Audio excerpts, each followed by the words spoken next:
Les gars, mais je vous ai pas dit, j'ai un truc à vous dire en fait, genre, j'ai repensé à un truc, mais vraiment, et je me suis dit, mais waouh, comment dans ma vie j'ai pu accepter ça? Vous voyez, je prends l'information, je vous la donne comme ça, notez où vous voulez, dans un carnet, j'en sais rien, mais prenez-la parce que la vérité, je peux pas garder ça pour moi, je peux pas garder ça pour moi, c'est trop. Alors qu'en fait, c'est vraiment un méga coup de pute, en fait.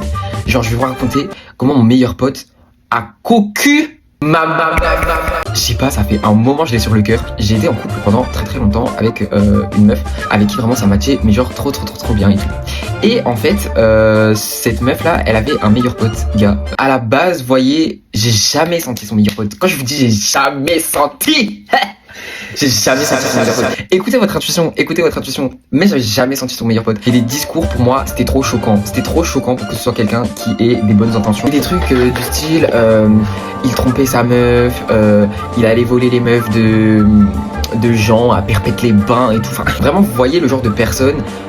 Vous êtes là, vous sentez le truc. Mais vas-y. Comme c'est le meilleur pote de votre copine, de votre copain, de votre... Vous êtes là, vous êtes obligé de dire oui et de vous sourire. En fait, c'est pas grave. On regarde, on ne juge pas. Du coup, moi je suis là, j'ai essayé énormément de me rapprocher de son pote parce que pour moi ça paraissait important quand même de bien m'entendre avec le meilleur pote de ma copine. Arrive un moment, moi et ma copine, on s'est séparés. Et c'est là la connerie. Disclaimer, parce qu'il faut bien comprendre les bails.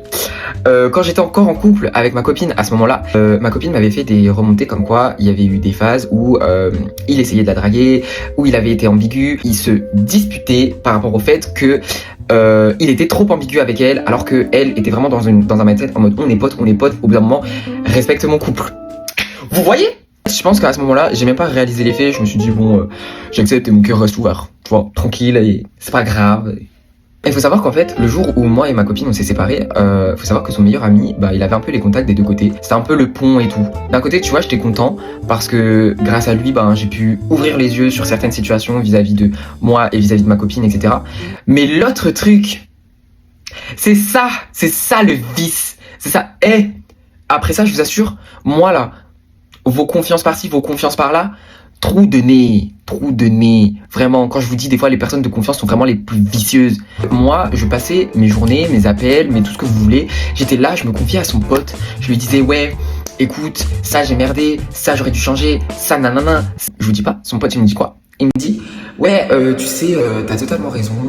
Tu devrais prendre tes distances, tu devrais la bloquer, tu devrais tourner la page, tu devrais passer à autre chose. Ça sert plus à rien de te justifier et tout. Moi je gobe. Je me dis voix de la sagesse.